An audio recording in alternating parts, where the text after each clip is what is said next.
Welcome, everybody, to yet another edition of the Pizza Palace. Welcome, one and all, except for Rob Manfred. Fuck Rob Manfred. Fuck Hello, Rob Sean. Manfred. How are you, friend? What is bobbing? I completely forgot. Oh, yeah. I'm doing good. You know, each week I increasingly think perhaps I should find a new co-host. You're like, all right, Sean, you're kicked off your own channel. Hey, That's right. Keep recording these, editing these, Yes. and uploading these. And That is also, correct. Yeah, and managing it all. You keep doing that, but you're But you're done. Here. Yeah, You're gone. You're done, kid. You beautiful. had your chance. You blew it. Pack your bag and get the hell out of here. Oh, Jesus. It's been a minute since I have talked to you. How are you doing, my friend? I'm doing pretty well, just it's, the beginning of March is just like, more February, Yeah, dude. I get the vibe. I will say it's been really good having basketball back because it feels like, if anything, generally speaking, whenever like basketball starts back up, I always think that it's going to take a bit to get back into the swing of things as far as like good games and like crazy shit happening. No, it didn't wait. It just started has been happening. a great like first games of the season. Yeah. You got to be surprised, Robert, with, of course, this being the beginning of your season as a basketball That is correct. fan. It must be quite shocking how good these guys are doing to start their season. That is correct. I have a lot of thoughts about basketball and especially the Detroit Pistons coming up in a little bit here. But I would be remiss if I did not mention that the Pizza Palace's very own Hollywood Sean Murphy was yet again on the Woodward Sports morning show, was it? Yes, sir. Yep, I was on the morning Woodward show. As always, my man absolutely killed it. You were brilliant on there. I love listening to you on there. You literally always just come off as the next Adam Schefter or the next Jeff Passan or whatever, like that type of guy or whatever. And it is so much fun to listen to you be on that show, to be honest with you. Well, brother, man, I appreciate that. It's been really cool. First of all, just shout out to everybody over at Woodward Sports. Love everyone over there. Love being a part Absolutely. of the team. And love repping the Motor City. The thing that has been cool is, I generally speaking, whenever like you're on the internet and people are like, oh, well, everyone that you see on camera is really who they are. And it's like everyone says that, you know what I mean? But like everyone on camera at Woodward Sports is really who they are. And like everyone's been really supportive and has like answered a lot of questions, but also has been super receptive and has been able to come on the channel. And I think just because of a lot of those relationships and all that support, I think I've just been able to, just start to make some appearances and really, establish a presence. So, I'm just, to that, I just owe the people over there who have been, just again, so great. I owe it to you and Troy and everyone that's been involved in the channel, like Chris Noblet, like who was the original co-host of From Half Court. I'm just, yeah, man, it feels like I'm in the beginning stages of living out what I've always wanted to do. And that's just, it's just a cool feeling. And especially when I saw that I was a guest on Woodward Sports the same day as Jalen Rose was also a guest on Woodward Sports. Yeah. As another as the basketball analyst that was brought on before the other basketball analyst that works for, ESPN and played in the league and is a huge figure in the motor. Like the fact that like that I was on that network. We just saw him not too long ago. Yeah. Courtside. Yeah. Yeah. He goes to Pistons games all the time. But the fact that I was on the network the same day as him, that was crazy to me. Like the fact that, when I saw Adam Schefter was on there, like even that was a crazy thing where I was like, man, This just feels like I was on the network with that guy, but it was like a little bit apart. But the Jalen Rose thing was the day of, so that was just weird to me. But Oh, absolutely. No, it's super cool, man. Like the fact that you're within that mix is unbelievably cool. And yeah, I just know, having obviously been your best friend for a very, very long time, I have seen so many different. Yeah, I mean, we've literally gone from like being coworkers at a movie theater and playing Rocket League, yeah, and seeing you work your ass off to get to this point now has been very, very cool to see. And I'm extremely proud of you, man. yeah, man, I appreciate it, dude. Yeah, it's cool. I mean, with our friendship, like the reason why we do this and the reason why we're best best friends is it goes back to just the days getting Burger King and going over and playing video games and just talking about movies and games and wrestling and sports and all this different stuff. And just yeah, man, just you've been along for the entire ride, and you've seen the highs and the lows, you've seen the peaks, you've seen the valleys. So yeah, man, just grateful for you, brother. 100%. Absolutely. I love you, friend. And moving on to another thing that I especially love is the game of baseball. Now, you know, it's a really shitty time to be a fan of baseball right now. And it's really a shame because I really feel like there's been a narrative for kind of a long time, and even in the midst of everything that's been going on about like, that the league does not have a Cal Ripken or a Sosa versus McGuire or something that can help the sport, grow or bounce back from, whatever level this lockout goes to. Right. But I just completely disagree. Like I just feel like the amount of stars that we have on the up and coming for the MLB are unbelievable. I mean, Shohei Ohtani, what he did last year is nothing short of astonishing. I mean, he was literally Babe Ruth in the flesh. I mean, it's just that doesn't happen every day. That if you want to talk about cool things that bring people into the sport, it's guys like Shohei Ohtani. As well as the fact that, I mean, you've got extremely exciting young players on various teams, such as San Diego. You've got, what the heck is his name? I'm blanking all of a sudden, and it's pissing me off. Oh, Tatis.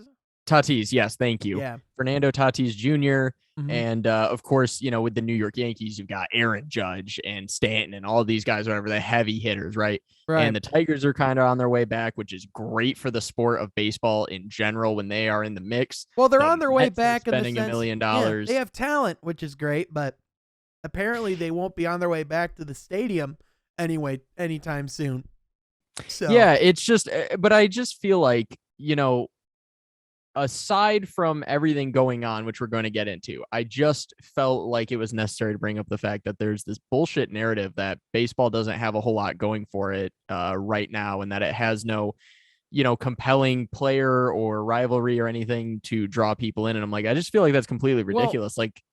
Well, I think the reason why, well, here's the thing. I think baseball does have a lot that's going for it. I think the problem is that it also has the commissioner that takes whatever's going for it and just completely halts it and fumbles the bag at every single freaking opportunity. I mean, this is, oh, for sure. I mean, the league is just the value of, like, let's just be honest, like the general population as far as like generation wise, people are losing interest in baseball. That's just like, even though there is a lot that's keeping people in, and that baseball is still an insanely popular sport, it's by no means in risk of dying out. Baseball's always, it's an institution. You know what I mean? They make an unbelievable amount of money, which is right. kind of what the problem is. Right. But the thing is, well, the other thing is that they make a lot of money, but like, it sounds like, from even what we've heard about like the negotiations, it sounds like the owners are just not even giving anything up. And it's like,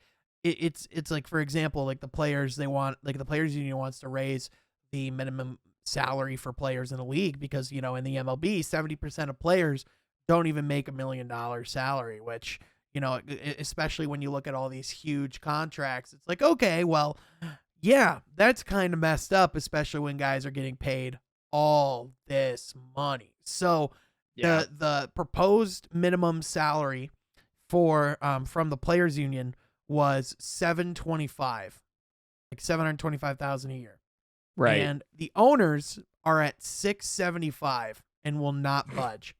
It is a $50,000 difference, and they won't budge. It's because they don't really want to make a deal. Well, yeah, that's exactly it. Like, and now we're at a point where it is the first summer where, or it's the first time where truly it feels like things are starting to open up a little bit more. Like it just Yeah, a feels lot like, of mask mandates are gone. yeah, mask mandates are being lifted, vaccine mandates are being lifted. Like at the very least, like, even though like COVID is never going away, Sure. it feels like we are heading towards a new form of normal. And Yeah, definitely.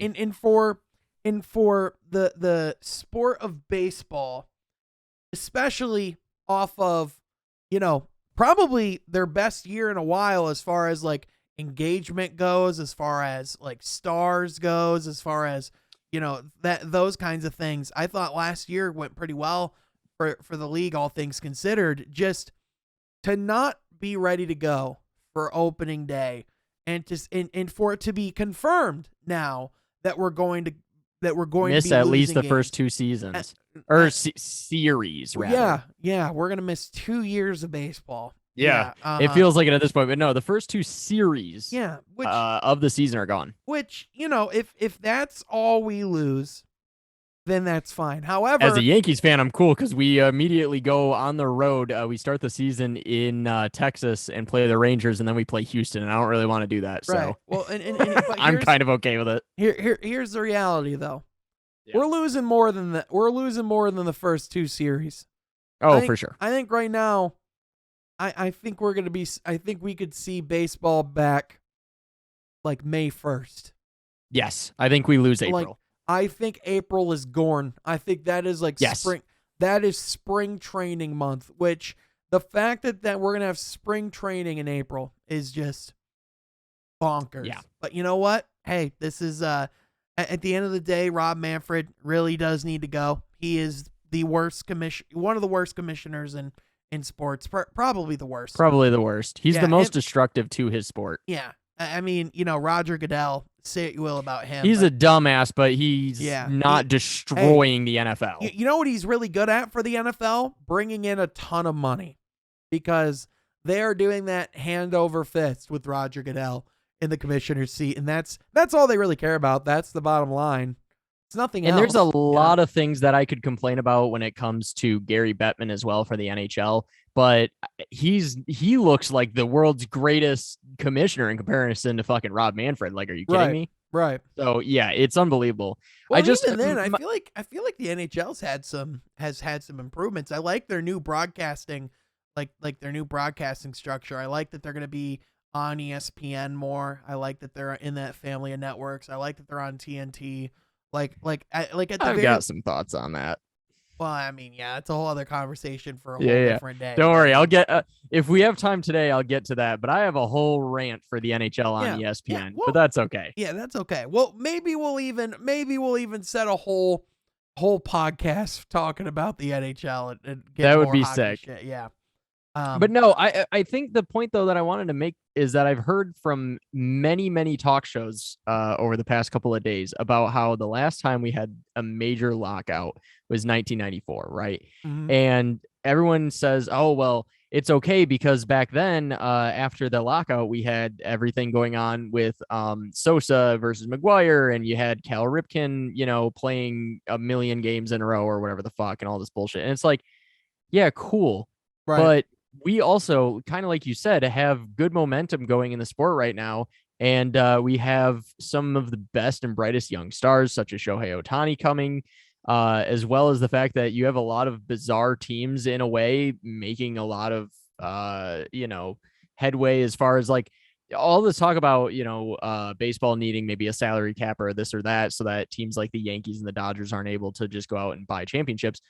They'll fucking Rays were just in the World Series not that long ago, and they have one of the lowest payrolls in all of baseball. So, and they have one of the up and coming brightest stars in the entire game that they just signed to a huge extension. So like, there's a lot of cool stuff going on because it's not going to just be the Yankees and the Dodgers, which I like those teams or whatever, but you do have a lot of these sort of understudy teams or whatever, these small market teams that Right. are kind of positioned in a good place right now to start to win games and win championships and do big Yeah. things. I mean, who Well, thought that the Atlanta Braves were going to win a well, championship? again though, it's not the problem hasn't been like, as far as like the product, as far as like there hasn't been a shortage of quality baseball players. There hasn't been a shortage of quality teams or even teams doing insane things over the course of the past 10, 15 years.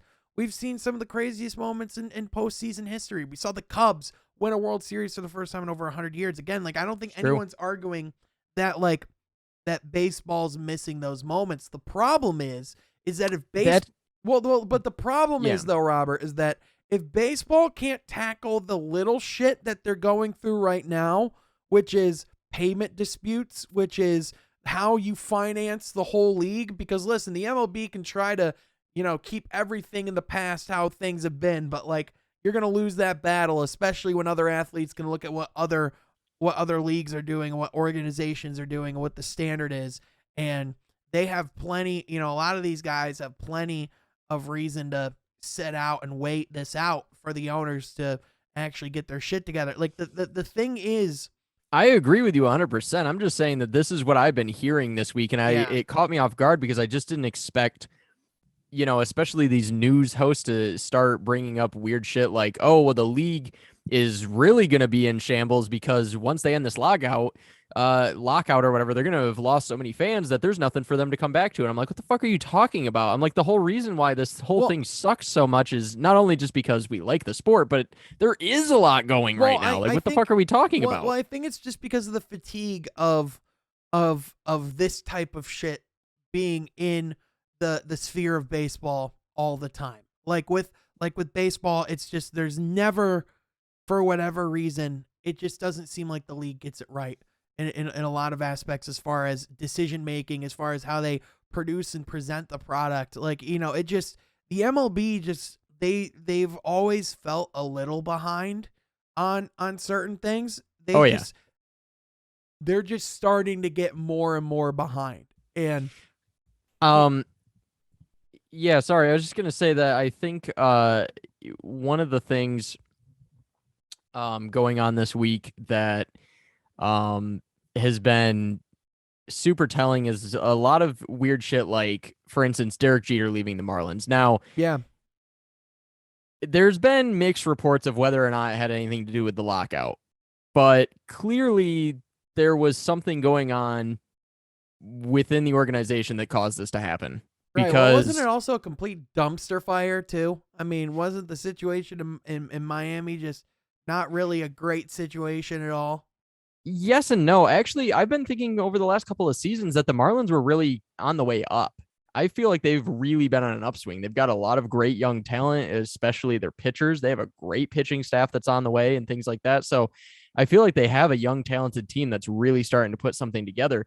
But something clearly happened in that front office, and whether it had to do with financials or had to do with this lockout or whatever it is and stuff like that, something changed so drastically that I think this was like his last year on the contract, and he just bailed. Like, he would have been free anyways, and he was just like, fuck this, I'm out. Right. And I actually think that there was some sort of pay incentive for him to stick it out, the 5 years bare minimum. And he pulled out his entire stake in the team. So he doesn't even financially back any part of the team, let alone be in charge of it. Yeah, so he's just like, I'm out. I'm done.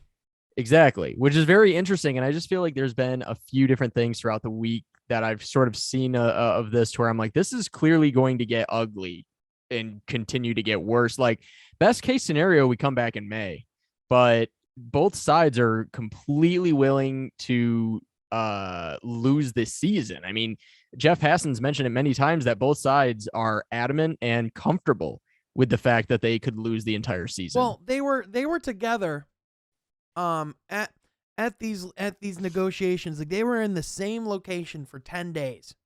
They didn't start negotiating until 3 days to go.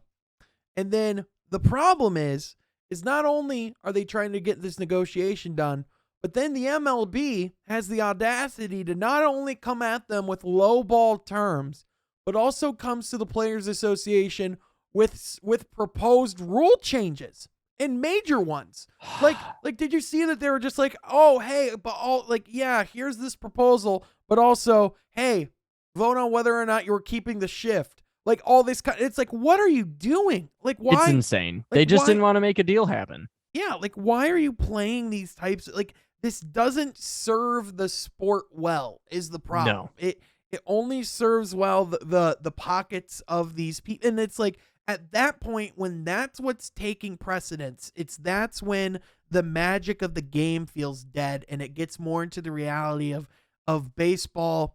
It does have this, like, it just seems like over time it just has this elitist kind of reputation to it, almost in that sense of national pastime. You know what I mean? Like, let's just be honest. It's yes. you know, It's very much the sort of your grandpa's sport that yes. grandpa wants to keep the way that it's always been. Now, I agree with a lot of that kind of stuff because I am 90 years old, but because like for me, I do want to ban the shift. I think the shift is fucking stupid. It's time for the shift to go. I do not want larger base bags or whatever. I think that's just dumb. I think the pitch clock is also unnecessary because the pace of the game does not bother me. I actually have no issue with the length of the game. I don't understand how people have an issue with the length of the game because there's NFL games that are boring as fuck that go on for like 5 hours. I mean, there's like Jaguars Browns that goes on for what feels like 10 days on a Thursday night and no one says shit. So like I keep hearing this argument about not about keeping the shift where people are like, oh, well, you're getting paid all these millions of dollars. If they're going to leave the left field open, why not hit it left? And it's like, well, do you have any idea how hard that is? Yeah, exactly. I'm like, well, they're not, when a batter's swinging, they're not necessarily aiming their swing to an exact, like, they're trying to get contact. Like, they're trying to hit the ball out into the outfield. Like, that is what they're trying to do. And even if they can aim, right, the whole point of the shift is that a lot of players have gotten so good at hitting to one specific area. Mm-hmm. Everyone has the data on that. And so the whole point of the shift is that you've done enough of this research and you've seen, okay, Aaron Judge 95% of the time hits to this specific spot on the field. So we're just going to put all of our fielders there. And it's not that he can't necessarily not aim it there, but it's just that he's so comfortable and so good at hitting it to that specific spot, or just based on his swing and how he's just his muscle memory, that's just where it ends up for most of the time. So you literally have to retrain yourself to pretty much learn how to play the game and how to swing and how to bat and stuff like that, whatever, in order to change those statistics. But the minute you do that, if Aaron Judge suddenly decides, oh, I'm going to hit to this spot where on my chart it says 2% of the time he hits it here, they're just going to go, oh, he started doing it over there. Okay. And then they're just going to shift it over again. It makes no sense at all. Yeah. To me, when the entire layout of the infield and the outfield is based off of data and charts and things that they can pull beforehand, and you have to like see an entire infield just automatically shift around whatever the team is doing. It's just, it, for one, it makes the game harder to watch because when you're not allowing these guys to actually play the game and actually go out and, play offense or even play true defense because that does, people can like say what they want about rule changes in basketball, how it's like affected the games and stuff like that. But like in baseball, there is just shit where it is just straight up broken.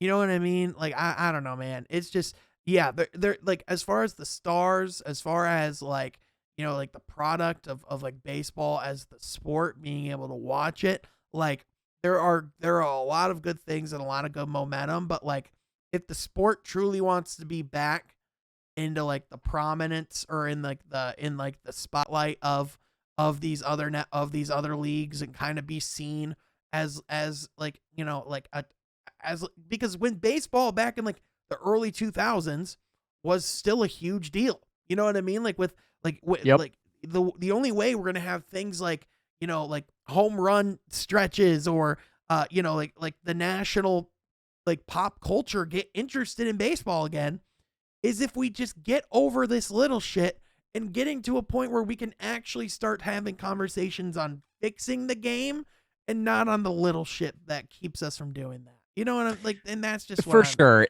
And it's frustrating because, like, as a fan, it's very tough for us because there's obviously been a lot of dumb rhetoric and a lot of people like posturing as if they have any fucking idea what's really going on. There's a lot of geniuses out there on Twitter. But listen, what it in a lot of ways boils down to is the fact that the owners are making a shitload of money, right? Yep. So, like, if Aaron Judge is worth, I'm going to boil it down to simpler numbers, but if he's raking in year after year and they can see in their financials, he is actively making the team $1 million.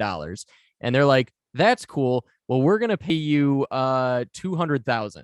It's like, well, what the fuck? Like, my value to you as the team is $1 million. Like, you're making $1 million profit, or you're making that much profit off of me. It's like, what the fuck is this? Like, how come I'm only getting this much? You know what I mean? It's like, dude.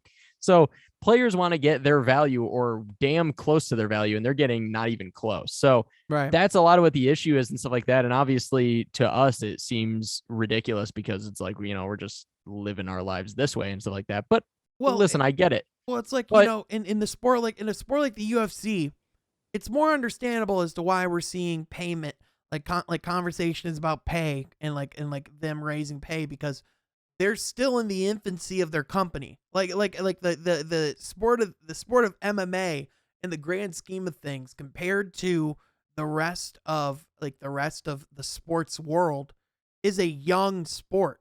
Whereas baseball is, if anything, the one of the longest standing sports we have. It's like a fundamental tradition. It's a part of our history, a part of our pastime.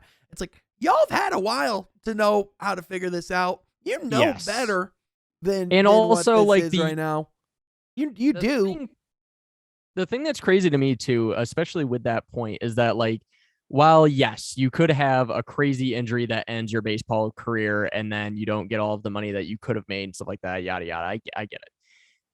But to anyone that's watched the UFC, I mean, Jesus Christ, these guys are getting kicked in the face and getting their entire face blown to pieces as some of the time. You're getting guys' legs jelly rope around other guys' legs when they snap and ruining Sean's parlays. Like, these guys on a night-to-night basis, each fight could very easily be their last in a way that is significantly a greater risk than any other sport except maybe football. It's almost routine in the UFC to watch a fight and go in, okay, one of these people could fundamentally be different after this due to injury and what they're exposing themselves to. Like, it is insane. Yeah. And I remember watching the Chris Weidman kick, and like, just everything about that is, oh my gosh, dude. And the thing that's insane is that, like, a mediocre fighter, or even a great fighter, if they have a couple of bad fights and they move down the card enough, suddenly they're not making very much money or no money, because the UFC just goes, we're not interested. Bye. Right. But like in the NFL or MLB or wherever and stuff like that, you can have like a pretty mediocre guy either playing in the lower leagues or, just sort of go around the league, to various teams and take little contracts here and there or whatever. Or in the NFL, you can have guys like Mike Glennon or Josh McCown who are on like 32 different fucking teams. Yeah. And it's just like, it's a very, very different. And it's like, these guys are moaning about their money versus the UFC guys who should really be getting a lot of money. But that's kind of an entirely different topic. But yeah, it just comes down to, as a fan, it just really sucks. Cause like you said, it really feels like this was going to be the first summer in over 2 years now that we were going to have things be relatively normal. Obviously I was extremely looking forward to watching my New York Yankees. Very much looking forward to watching the Detroit Tigers. We're going to have a lot of young talent coming up this season, and it's going to be a lot of fun to watch Tigers baseball for the first time in a while. Got my boy Javi in Detroit now, baby. Come on now. Jesus Christ. I just can't wait to watch Torkelson is for me, or Casey Mize as he continues to grow as a pitcher. But, so it's just very frustrating. It's like I always look forward to the baseball season and it just feels like summer. So to not have baseball is just going to really, really blow. Is Javier Baez like the Tigers' Jeremy Grant? No, because the fans love him, at least for now. Oh yeah, okay. Well, dude, it's so weird to think because literally I was reflecting on last season, dude. I'm trying to think of who he would be. Sorry, I think comparison wise, he might actually be closer to maybe a Blake Griffin. Because he is one of the real big free agents Detroit's gotten in kind of a long time for the Tigers. Right. And he is that kind of player where if he comes in and he sort of revitalizes his career, because clearly he's been a little bit like this and he's had some ups and downs and he's kind of whatever. If he comes in and he suddenly is on fire, the city's going to love him. But then all of a sudden, if it's like, well, I kind of want to be on the Dodgers, then all the fans are going to be like, fuck this guy, burn his jersey, and so it's like he might be a Blake Griffin type. Right. No, that makes total sense. Speaking of basketball references. Yeah. Robert, everyone hates Jeremy Grant, eh?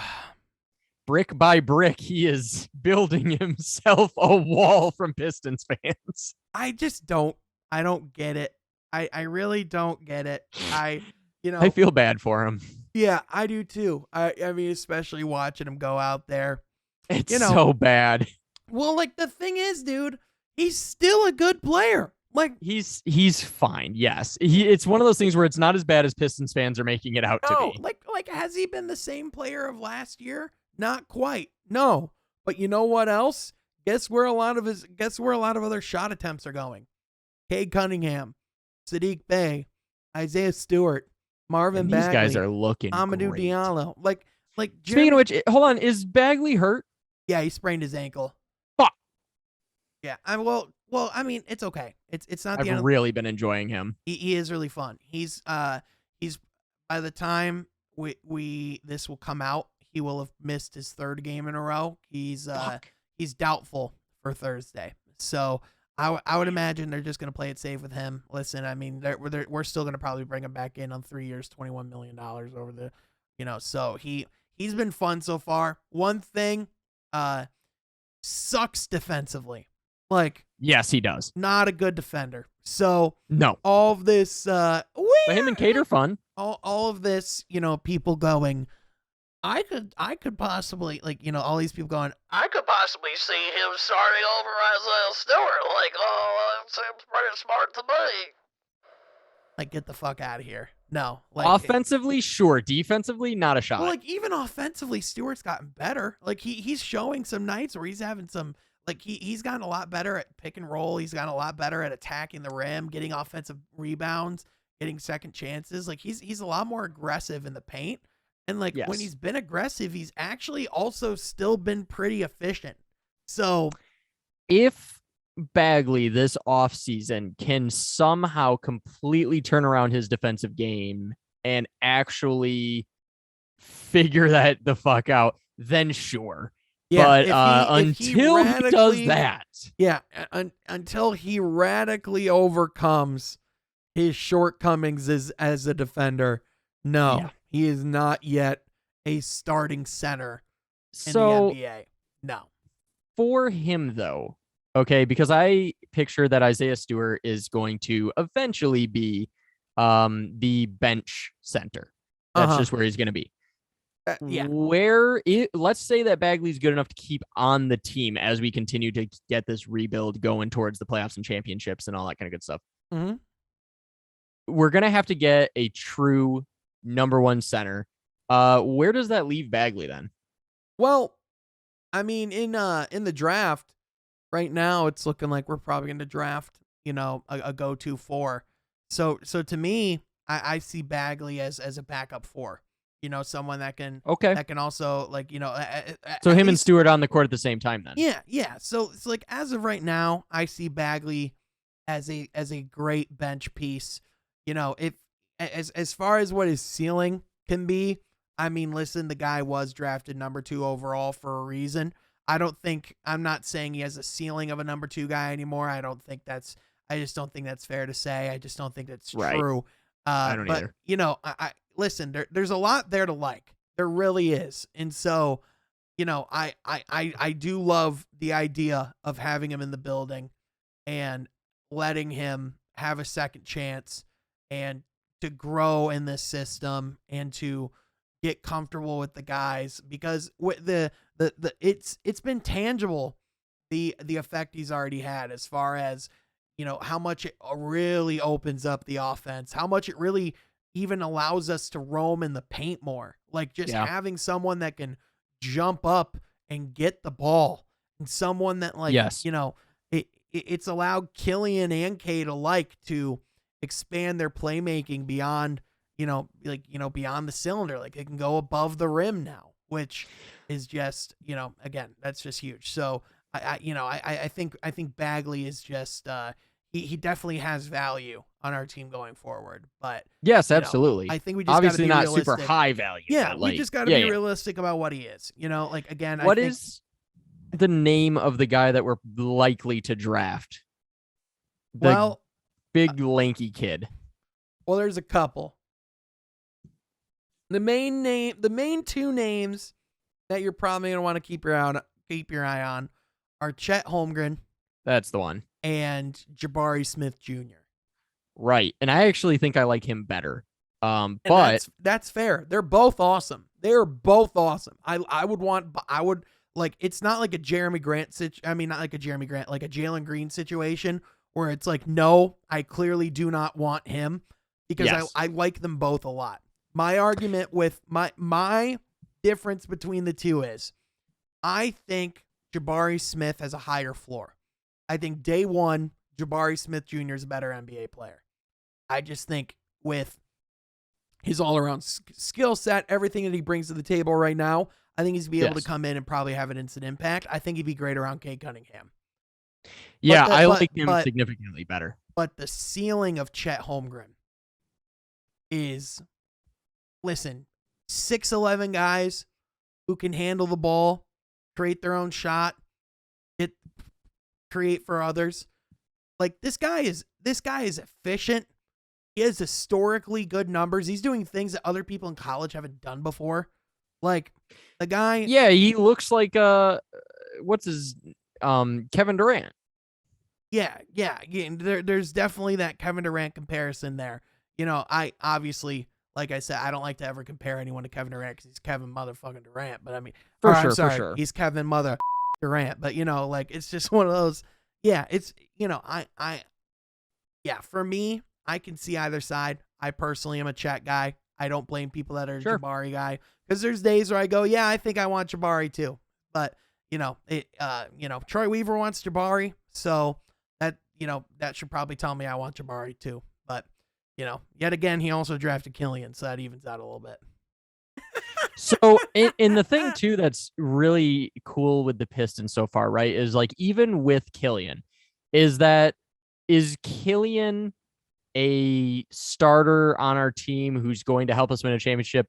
No. But he's an excellent bench piece that is going to be really, really good for said championship team. And the thing is like pretty much all of our draft picks are kind of that way because like if you look at our starters now as being essentially our future bench, pretty fucking good because like obviously not everyone because like Cade's going to be a starter. Duh. Yeah.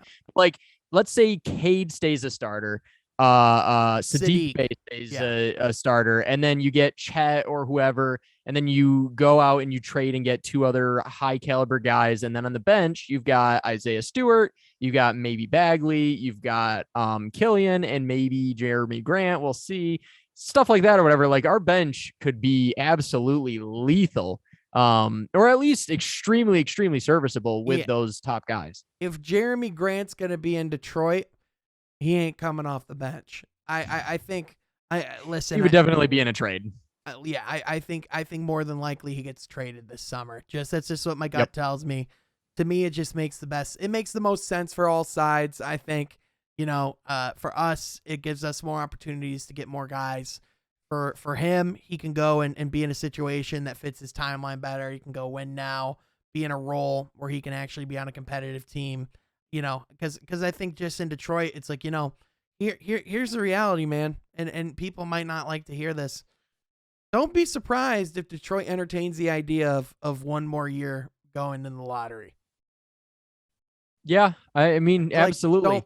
don't be surprised, because that is very much on the table. Like saying, like, all right, before we start competing and before like we take our, like before we push our chips in the middle of the table, like let's take one more swing at the lottery and see if we could get like a top 5 pick, or like a you know what I mean? Like Oh, I for just, sure. If you can basically draft a big three, I mean, who the fuck's gonna say no? Who right. says no? Right. Well, and then you still have guys on young deals, and then you could still go out and like Detroit's going to have, some of the most salary cap in the league this summer, and we're going to be able Yeah. to.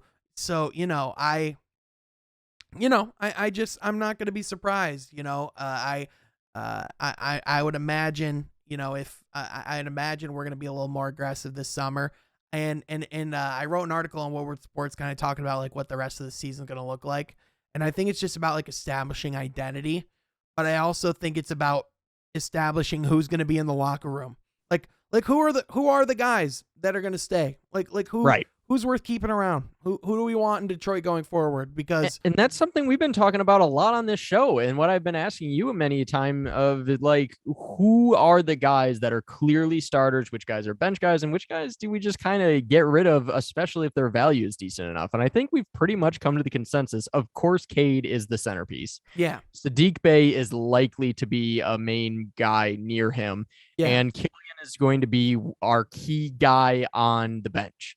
yeah. And as well So as Isaiah Stewart. so I wouldn't definitively give Killian that yet, because first of all, he did have a great stretch to start, but ever since he's kind of gone back to Killian of before.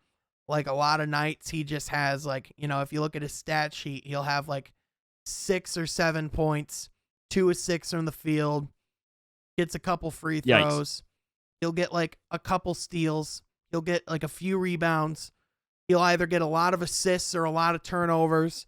Like it's the thing is that, I have been impressed with what we've seen from Killian Hayes so far off the bench in comparison to what we've seen of Killian Hayes before. There's a lot in his defensive ability to like. There's a lot in his playmaking ability to like. However, again, it's not the fact that he needs to get better offensively.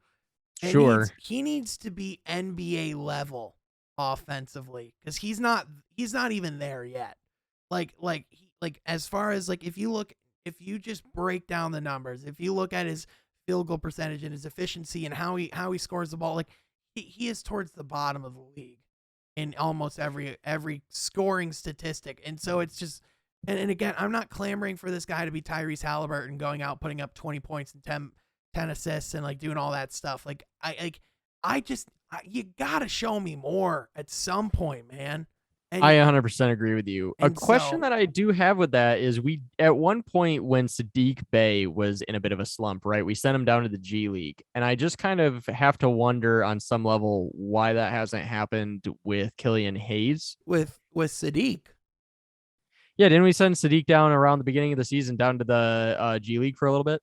No. You're thinking of, you might be thinking of how Cade was there on assignment, or you might have, Well, Cade was for sure, or but you might be thinking about how Jeremy Grant was with his thumb, like he was down, like he just was there. Yeah, no, Sadiq didn't go down to the G League. Well, I meant like not for like a long time, but like I feel like I gotta Google it now because it's gonna drive me crazy. Because I swear to God, I feel like I remember that happening. Because it's just like one of those things where it's like, okay, maybe he needs to build some of his confidence. I don't know if that's necessarily the move, but Yeah, no, I think Killian Hayes, I think to a certain extent you can see a guy go down there in the G League and show off a lot of different things and score a lot of points. Like Isaiah Thomas can go down there and go play for the Grand Rapids Gold, come off the street and score 46 points in the G League just off the street, right? And then and then go into an NBA situation. So Sadiq, sorry, did not.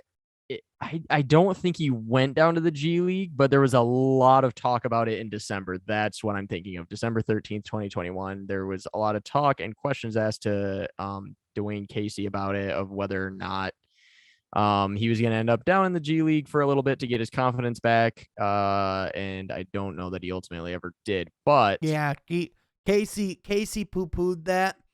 And yeah. then literally about less than a week later, he started going off, and he's averaged almost 20 points since December on.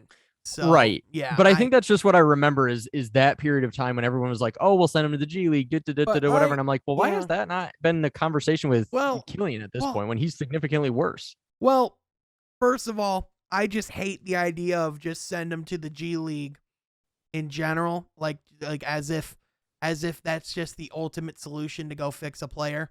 Like there are certain moments where I think sending a player to the G League should be less about oh well, like we'll see him at we'll let him go down there to develop and grow. More so, like I think sending a guy down to the G League should also partially just be a message of like, hey, this is where you can be if you're not growing or if your game isn't getting better. Like we need to see more signs of. But like, is that not Killian Hayes? Well, the thing is with Killian Hayes is, for one, in my opinion, I think there's just no point in sending him down to the G League as far as, if you're just wanting him to go develop as an offensive scorer or like as an offensive player. Because, again, he can go out there and he could probably be like Saban Lee, who is getting 40-point games consistently in the G League. Like it's your real test is going to be what you're going to be able to do against these guys. And there's, I think the other thing too is just having the difference in not only is he, instead of starting games, he's finishing games now too. Mm-hmm. So being in those real NBA situations, I do think some of it is just let him. I think some of it is, I think he should just fully play through his rookie contract and just get a full swing and really just try to learn it on the fly in Detroit, especially when we're not trying to win games. Like why? Like that's why? True. Like that's why true. send him?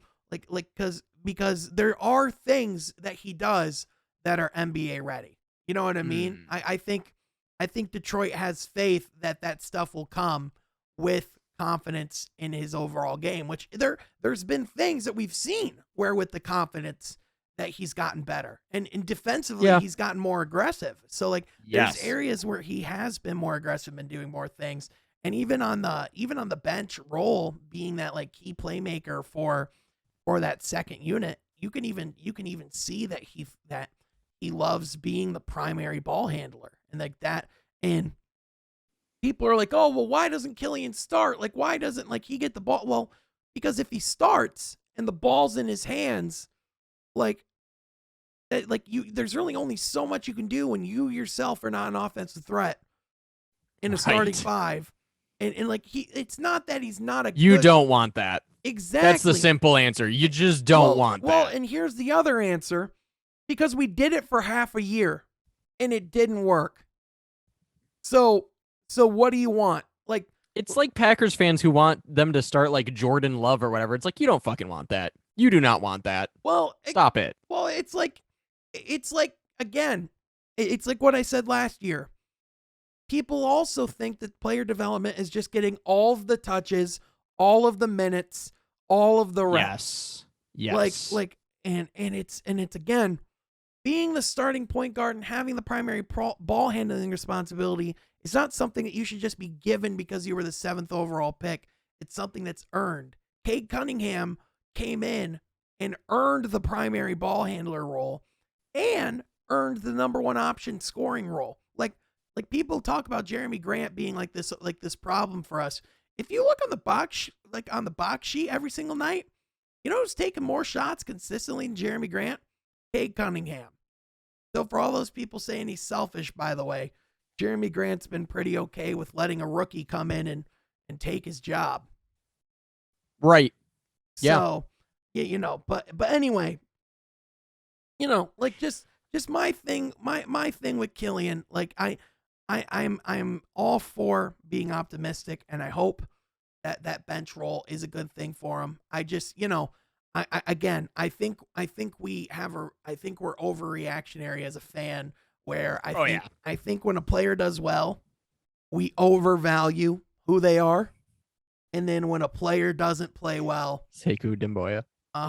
yep, and then when a player isn't doing well, we overreact and put them in a box. So I just, in my opinion, with Killian, I think we have to both acknowledge where he's been and where he needs to go, but also recognize the progress that we've seen. With that being said, another thing that I must mention is that I do owe a major apology to one Hamidou Diallo, because I have been watching a decent clip Do you get it now? Do you of the get it? Pistons as of late. And yes, now while I'm not ready to say, oh, he's a starter for us, that's going to be a franchise player and a this, that, whatever, he's a Cade Cunningham, whatever. Okay, but I can now admit that he is a very good basketball player that is very fun to watch and has been crucial in a lot of games. He is insanely fun, man. And it's just his energy, and it's his commitment to the defensive end of the ball too. Yes. Like he really commits on both ends. And a lot of times it is his defensive playmaking that is putting us in positions to succeed. And we actually have the threat to push the fast break with him on the court, which is something that we hardly had before. Dude, I 100% have done a 180 on him, and I completely get it. I still think fans are completely ridiculous when it comes to him, but then again, the Pistons haven't had anything to celebrate since like 2006. Right. So I get it. It's been a while since we've had anything to smile about. Again, it's what fans thought Luke Kennard would be too. Like I saw people say that he would be an all-star. I want to point that out.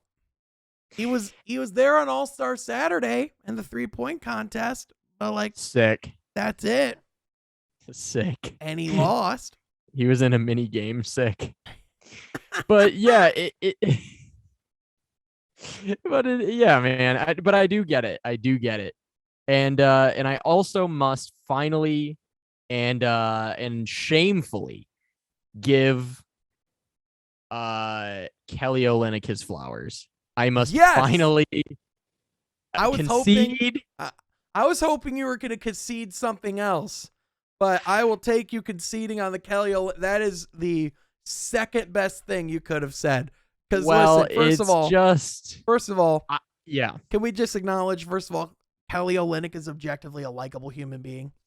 No, I'm not ready to get there. I'm not there yet. But what?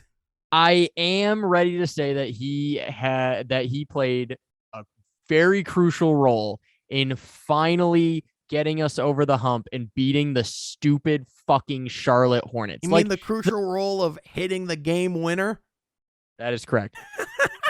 And he played well in the game in general. But the thing of it really is like, with the Charlotte losing streak, it's one of those deals where how the fuck do you lose 15 in a row to a team? Like, how the fuck? Because like in any sport, it doesn't even matter. Like, you'll have a game where you beat, and it doesn't even matter like how good or bad they are.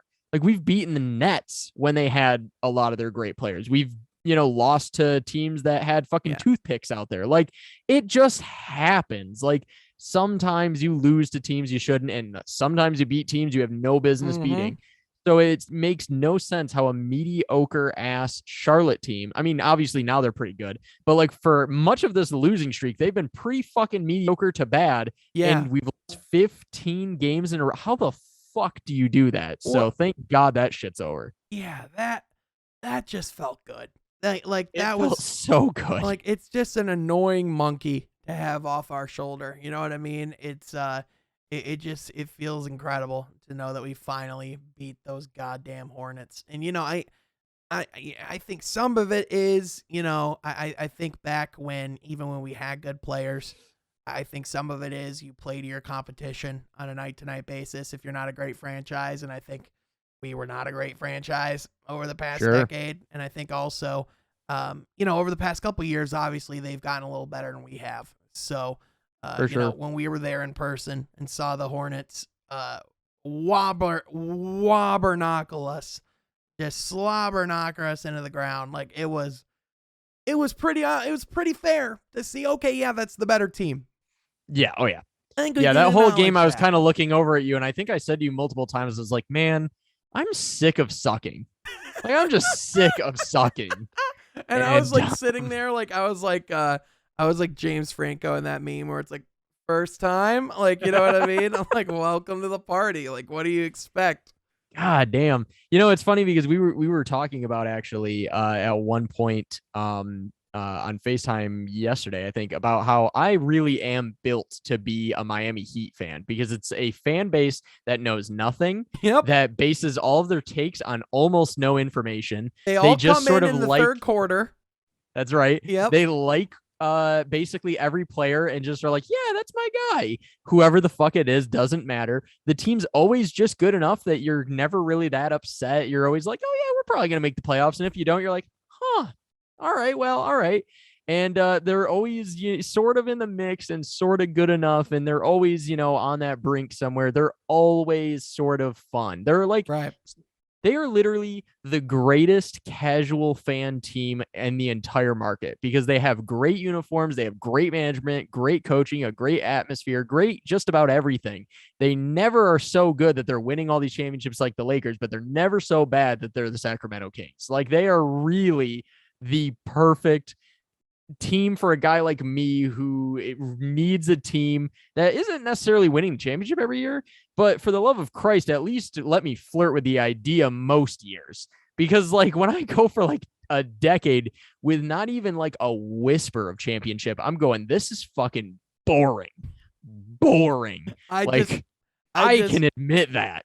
It's just one of those things where I can only imagine what it's like for the people at home. Because for me, I have a hard time keeping track sometimes of all the different teams that are currently your favorite.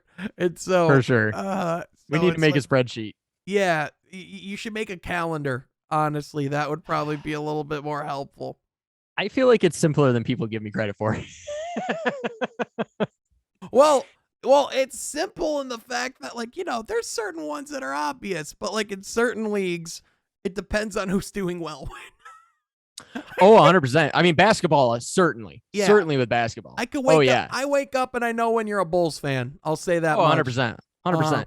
Well, now the thing of it is too, right, is that it's funny because like I feel like, and we won't go too deep into this, but I feel like it is always like I have the team that I like because of one thing and this thing and that thing. It's like there's three pockets, so it depends on what vibe I'm in. Yeah. You know what I mean? So it's like it's really totally based on like, oh, I'm feeling real sentimental. Yeah. All right, I'm into the Pistons right now. Or like, oh man, I'm just feeling like real chill and like, fucking mellow mahalo, like, hey man, I'm just the dude, whatever. And so then I'm like all in on the Heat. And then there's times where I'm like just feeling real. We've definitely had this conversation on the pod for sure. Times. But I'm like, there's the nostalgia, you go to the Bulls. So it's whatever. It's just literally however I'm feeling that day. It's just kind of stupid. Yeah. It doesn't matter. Mm-hmm. But yeah, I was noticing though that the other night with the Heat is I'm like, this is really the perfect stupid little, it's like the perfect middle of the road. You know what I mean? And it's great too, because no one's really that big of a Heat fan that it's like, there's like some shitty cancerous fan base that just annoys the shit out of you. Well, and there's nobody who really hates the Heat enough to where you're like walking around in a Heat hat and someone's like, what the fuck? You're a Heat fan. Like, it's not like the Lakers. You know what I mean? Yeah. Well, it's kind of perfect because it is like, it's very, the Miami Heat are very Miami about their team. You know what I mean? It's the Heat. I can live with that. Yeah. Like it's, they definitely love their team. Don't get me wrong. They're definitely a pillar of Miami. However, they come in. Or maybe the only pillar of that entire city as far as sports. Yeah. They come in the third quarter. They're like, oh, we got Jimmy Butler. We got that Tyler Hero. That Lowry dude came over. And then like they're like, I don't know who else is on the court. It's funny because Heat culture. Hey, I know Bam Adebayo. Yeah. But like it's like, like Heat culture is like all about like, discipline and success and holding yourself to a higher standard and Not the fan accountability, base. and then it's Miami, or it's like, yeah, dude, like I'll come in whenever, bro. Like, like, Just a bunch of white claws. Dude, Yeah. you know what the funny thing is I think I mentioned this to you or my brother or someone, but I was like, this fan base, and really the team, but definitely the fan base, is literally somehow just a giant group of people who are somehow stuck in the bling era of hip hop. yeah, yep. Like it is permanently about 2004 for the Miami Heat fans. It's very strange. And I kind of love it. I kind of dig it. There's a 'Cause lot I'm of like- things. There's a lot of things about Florida where they're just very stuck in different eras. Like it's funny because definitely like one half of Miami is like stuck in the 80s and the yacht rock and the cocaine, and then the other half is like somehow just permanently stuck in the bling era and still listening to 50 Cent. And I gotta Yeah. say, I'm into it. Both I'm into sides- both of them, because I love both sides. Both sides into it. have plenty of cocaine, by the way. Goddamn right. Listen, hey, listen. I'm not above bumping a key off of somebody, while I'm fucking, listening to some yacht rock and also 50 Cent. I mean, it is what it is. You know what I mean? What are we talking about here? I mean, this is what it is. But Sean, we were Sean, we were talking What the previously fuck? about how I was finally giving into the fact that just a small part of me is able to appreciate Kelly Olynyk. Yeah. What was the thing that you were thinking is above that? Oh, come on. You got to know. Oh, don't- you got to be ready to concede about this Lakers bet, dude. Bruh, All right, I am not hold on. ready. No. I am not ready. Are you kidding me? The Lakers are still in this. All right, let's do the tail of the tape, okay? Let's do it. All right. First of all, they're in 9th at this point. They are 4.5 games back of the Clippers, who are 8th. Mm. They are 8th games back of the 6th place team. There is almost no chance that they don't play in the play-in. In fact, Right. it is more likely that they don't make the playoffs altogether than it is that they don't have to play in the play-in. And New Orleans is on their tail. Sacramento is on their tail. The Lakers. No. I'm not even kidding. They are. They are within a couple games. Here's the problem. The Lakers have lost 3 in a row out of the All-Star break. Have looked pitiful in all 3 games. Anthony Davis is out for 5 weeks. And Kevin Durant is coming back. By the time this episode is out, he will have already come back. Kevin Durant is back. Ben Simmons will debut soon. The Nets are on the rise. And the Lakers have literally never looked worse. There's already rumors coming out about how Russell Westbrook and Rob Pelinka both have agreed that they should pursue a trade this summer. They're already thinking about where Russell Westbrook's going next. When are you gonna just buy the damn jersey? Take the L. But hear me out.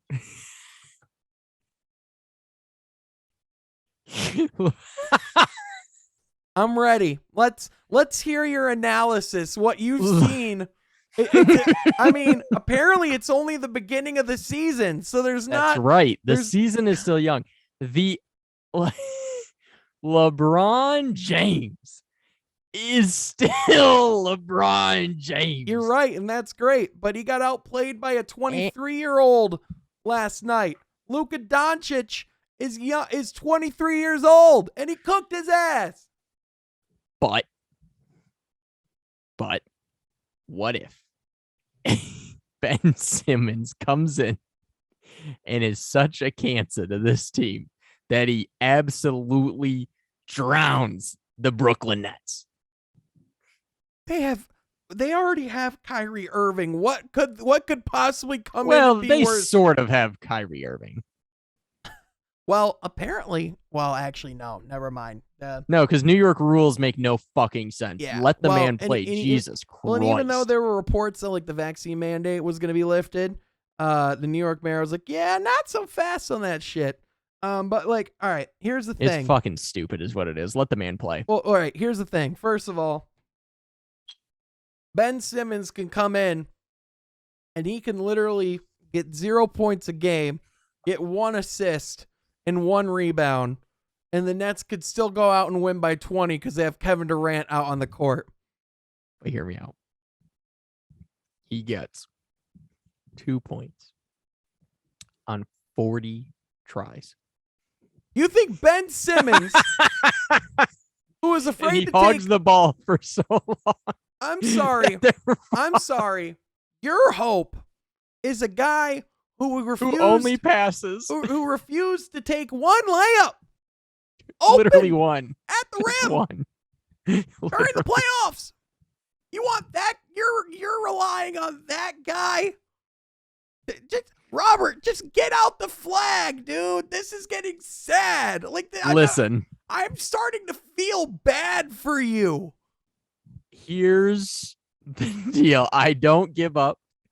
I never surrender. And listen. I am hopelessly holding out hope because it's all I have left. Because listen, this t-shirt bet transformed into a jersey bet, and just because of that, I am spiting the shit out of you by holding desperately onto the Lakers. You're the one that brought jerseys into this, because I definitely did not do that. Well, you definitely did that. We can roll back the tape because I think it was on this very show when that happened. That doesn't sound like me. This motherfucker. This fucking guy. I started saying jersey as a joke, but then it just had a good ring to it. And I was like, fuck it. Yeah. And then it started looking less likely like I was going to have to spend it. So I was like, yeah, this sounds real good. That's very true. I know that's the kind of the game of chicken, right? Because it's like, if it was looking good for me, I was like, hey, fuck it. I'll take a LeBron jersey. Listen, in all seriousness, if you would have said jersey, I would have rocked with jersey. You know, we would rock it. We would rock with either. But listen, dude, there is no reality that you can tell me that you feel like you're still going to win this bet. I have some hope. I do. I have. What? Okay. I think there is a 30% chance I win this bet. 30? 30. Explain to me the math that you did that got you to this team having a 30% chance at getting a better run than the Brooklyn Nets. Mind you, for one, if the Lakers made the playoffs, you do realize they would have to. First of all, we have to rely that they would have to win the play-in, right? I think they can do that for sure. All right. If the Lakers make a play-in game, there's a 95% chance that they win that game. All right, and then they win that game. Guess who they play in the playoffs? Phoenix or Golden State, round 1. Well, here's what I'm... Do you want to know truthfully where my 30% mostly comes from? Yeah, I would really love to. It really would. Solely pulled out of my absolute ass that somehow the Lakers and the Nets both make a play-in game, and the Lakers win theirs and the Nets lose theirs. That's basically it. Let me get this straight. Yep. Your bet. If this happens, by the way, you are going to be so pissed that you might never watch basketball again. But I'm so confident that it wouldn't happen that I'm fine with those odds. But you're telling me that you think it's more likely that the Lakers. All right, so like let's just go off of today. As of today, who they would play.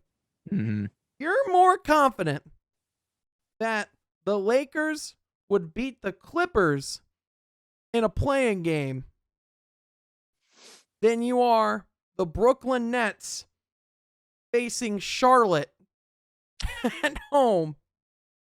Whereas the Lakers, I mean, it's a road game, but it's in LA. I mean, but the answer is no. But and then You're telling me that the Lakers, let's say they both make it to the first round. You're telling me that the Nets don't have a better chance of beating the Bulls or the Heat than the Lakers do of beating the Suns or the Warriors?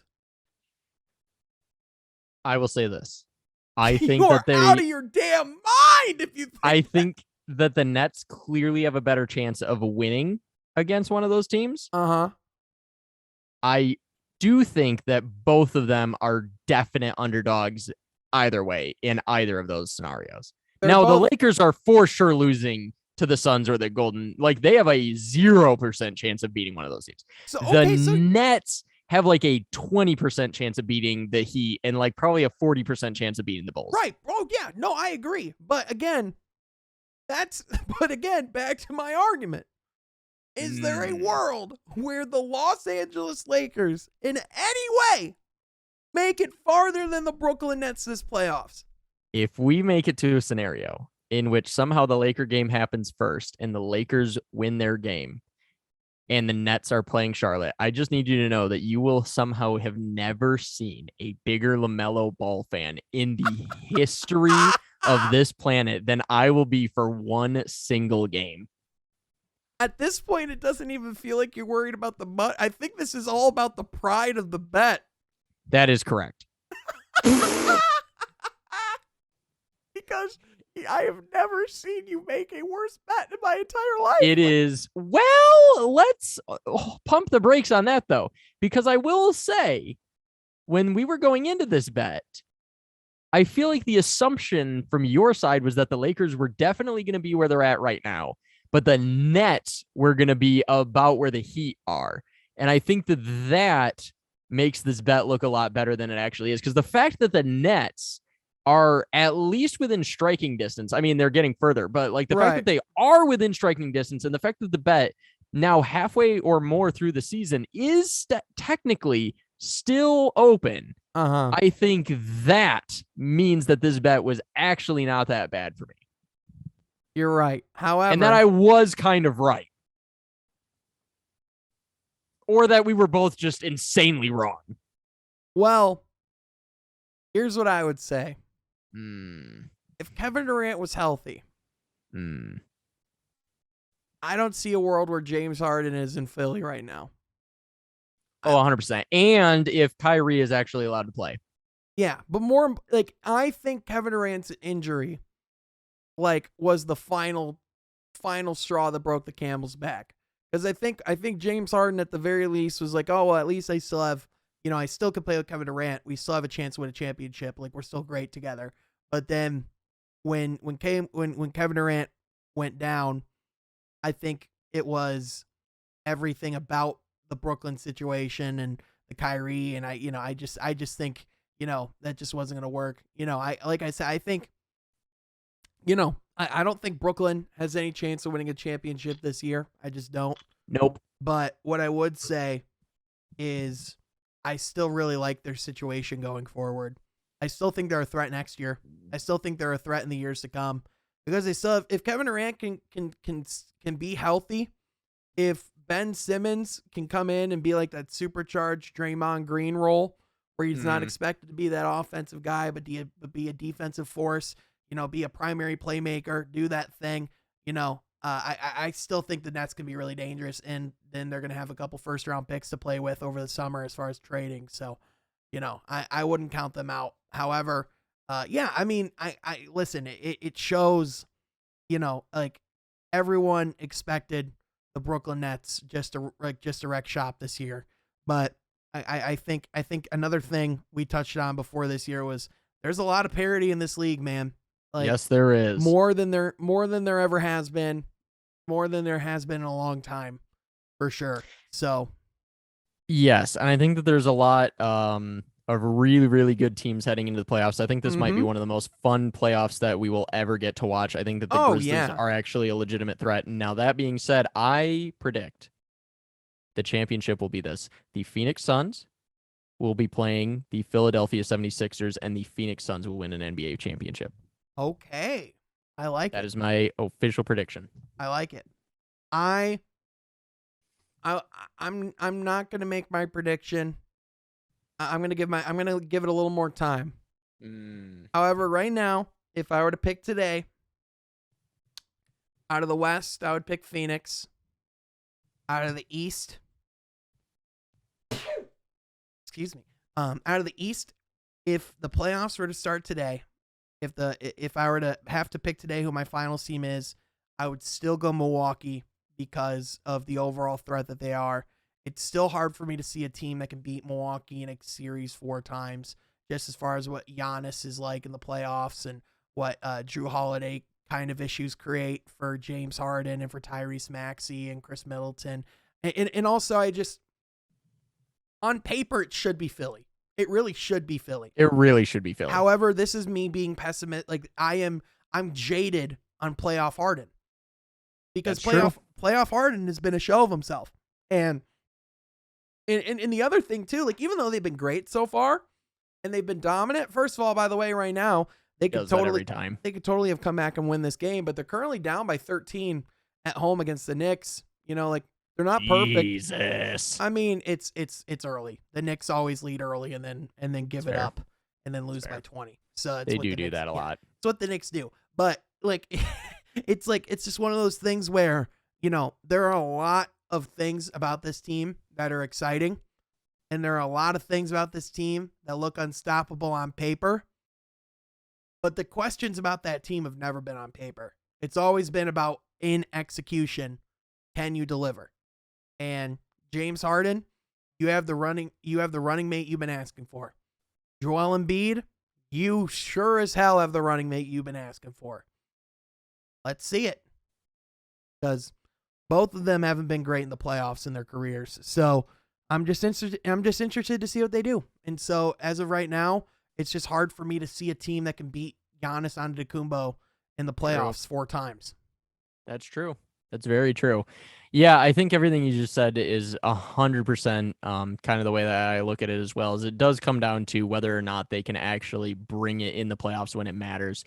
If they can, then yeah, I think that it's a surefire they should go to the finals. But yeah, if they can't, then like you said, I think that the Bucks are certainly a very scary and unstoppable team. Yeah, I will say I do, and I do think that teams like Chicago are going to really regret not being a little more aggressive at the trade deadline. And agreed. Because, you know, I think Chicago understands that they still have a solid crack at this for another year or two, because, you know, next year you can get Lonzo healthy, Caruso healthy on the court, like, alongside, you know, get DeRozan, get this team another year together, and maybe add another piece and you'll be solid. However, it's just, you know, with DeMar DeRozan's play, I just don't think you can expect him to play to play at this level for super long, especially at his age. And on top of that, I just, with how other teams really attacked the deadline, which, first of all, some teams weren't as nearly as aggressive as we thought they were going to be, but also there were some teams that like the Bulls really didn't do anything at the deadline. The Knicks, the Knicks did almost nothing at the deadline. They've done almost nothing for 25 years. The Celtics just did like some salary dumping. The Trailblazers, we expected them to do more. They didn't really do all that. Like, they did it a little bit. They haven't done anything for 50 years. Okay, I'm not talking about what they've done in the playoffs. I know, now I'm just being an asshole. Yeah, you're just I'm talking about trades and everything. I'm talking about as a franchise, they haven't done shit in forever. Yeah. Well, it's just, you know, it's just one of those things where, you know, again, I like to come in and I like to give praise, but I also like to temper expectations. You know what I mean? Yeah. Speaking of which, by the way, to wrap things up here, I feel like the Miami Heat and where they are right now is exactly everything that I was just saying about them, of why they are a perfect team for me to be a fan of, because are they the most quiet number 1 team of all time? I mean, Jesus Christ, I don't hear a peep about the Miami Heat on literally any station. ESPN doesn't matter. No, but not a soul, a single soul is talking about this team. So I think they are the prototypical regular season team that is great in the regular season, but you have genuine questions about in the postseason. When push comes to shove, like the Heat have a roster of talent. They have a roster of a lot of guys that you go, man, that's a really good basketball player. You know what I mean? They're lacking the guy that makes you go, wow, that guy is great. Like even Jimmy Butler, you know, he was able to do what he did, but even then it was in the confines of a bubble. It was in a different type of run where he was able to cultivate a team. Like that Heat team was not going to make the finals if that season ended regularly. No chance. Like let's just be honest about it, right? No fucking chance. And you know, I think as we've seen with how the Lakers have been, I think it's been pretty obvious that that Lakers team might not have made it either, because it's clear that having 3 months of rest was crucial for Anthony Davis to actually make it to the playoffs, because that guy literally gets injured every other mother day.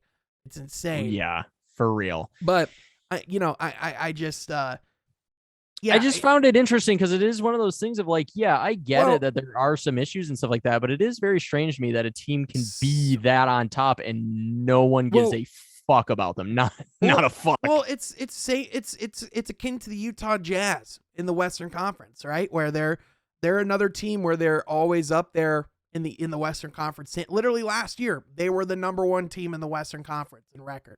You know, like, but again, when we have doubts about what you can do in the playoffs, like we can look at a team in the regular season and we could see, okay, yeah, they can win a lot of games. They have longevity. They're consistent. The way that they can play, you can consistently win and do a lot of great things in the regular season. But again, there's, you know, like Houston with James Harden, like they were always on the top of the Western Conference.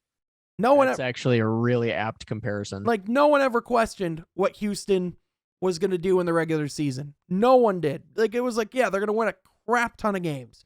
But then that is very true. But then when we get to the playoffs, like last year, we saw this Miami Heat team do nothing. Yeah, get swept.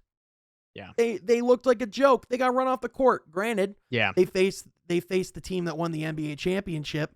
However, that is correct. You expected some sign of life out of them. Yeah, they made a finals appearance and then they did nothing. Yeah, exactly. Yeah. So that like, you know, like what the image that you ultimately the image that you ultimately leave us with in a playoff is what you're going to be remembered by. And so I think for Miami, I think a lot of people respect them. I think a lot of people recognize that there's a lot of really good players on that team. And I definitely think that they are a real contender to get to the Eastern Conference Finals. And it's not it wouldn't be crazy to say that they could make a finals run. However, I just, you know, it's very unlikely. Yeah, there's 3 teams in the East I like better than them to go to the finals. So what you're telling me, Sean, is that they are the Toronto Maple Leafs. Yeah. That is literally who they are. That is unfortunate. They're the Dwayne Casey Toronto Raptors. Well, that fucking sucks. On that note, I will say HEAT, heat. It doesn't suck though, because Dwayne Casey's a good coach. Goddamn. I'm kidding. That's true. He is, and there is a lot of hate on him. I am not convinced that he is our guy to win championship, but then again, that's just kind of a stupid take at this point because we have no fucking idea because we have no talent. So with that being said, Sean, is there anything else that you wanted to chime in here before we wrap up and leave? No, nothing I got, man. Dude, I think we tackled a lot this episode. I think we're pretty productive. Just yeah, man. Just keep on the lookout for Woodward sports stuff. Keep on the lookout on this channel. Definitely gonna be trying some definitely gonna have some more content rolling out soon. Definitely gonna be doing some more live stuff as well. So just be on the lookout. Super look forward to that. And of course, I was going to mention it towards the beginning, but I decided to wait until the end because I think we all needed a break from everything going on in Ukraine. Obviously, we are, thinking of a lot of the people who are going through a lot there, and a lot of people losing their lives, their homes, their families, everything like that. Really, really fucked situation. I'm not smart enough for it. I don't have the patience for politics at this fucking point. Yeah. And it's too scary to even think about because it's like nobody fucking knows. Some people are like, there's no chance of nukes. Some people are like, they're coming tomorrow. Who the fuck knows? All I want is some goddamn baseball, and I can't even get that. So it's one of those things where it's just, I'm thankful for the position I'm in, where I can safely just go into my living room, grab a Miller Lite, and play Fortnite, Right. and not have to deal with that, obviously. Yeah. But yes, I obviously want this show to be a bit of a relief from having to deal with that very real situation going on, stuff like that. But Yeah. that does not mean that we are not thinking about them, and they are in our hearts and minds and all that kind Prayers of out thing. to Ukraine, man. Prayers out 100%, to Ukraine. 100%. Let's all stop being assholes to each other, eh? Yeah, 100%. We could try it, or we yeah, couldn't. Yeah, and prayers to the even to the people in Russia that want peace. Absolutely. And that I think we are quick to judge and point the finger at a lot of people, but I think there's a lot without getting political. There are a lot of things in Russia that do not reflect the interest of the people. So well, it's mostly always the leaders, man. It really is. And the people are generally good. I mean, I know certainly obviously there were people that unfortunately misguidedly and did not understand the full breadth of the situation. We're all for us going into Iraq, but there was many of us who understood that it was stupid and that we should not have went about it the way we did and things like that, whatever. But of course, there are people that just look at what America does and then they assume that we're all shitheads and stuff like that. Right. Some of us are, right. but yeah, you can't paint with a broad brush. And yes, we are certainly thinking of everybody. And it's really just saying, just prayers, everyone's prayers for safety and and 100%. healing and peace right now in Ukraine, man. Not a huge fan of people dying, eh? Yeah, not at all, man. Not at all. Yeah. It's terrifying. Or suffering, or so. Yeah. All right, with that, let's go Raiders, because they didn't get mentioned in this show because there was nothing to talk about them. So, the Raider report is simply let's go Raiders. The Raider report is dead for the offseason. It's gone. At least it is for right now, because we are coming up to the draft. Yeah, so that is true. And also, summer months in Vegas, you never know who could get arrested and cut and in jail. At any given moment, there is always the Vegas Strip lurking. It is beautiful. There's two things you got to keep on notifications for: Raiders jail and Woj. Yes. Like Woj. Absolutely. Death, taxes, and the Las Vegas Strip, baby. It is what it is. Oh man. So, anyways, we love you guys, but fuck Rob Manfred, and we will see you when we see you. Ow! Ow! Fuck Rob Manfred. Fuck him to death. Bye.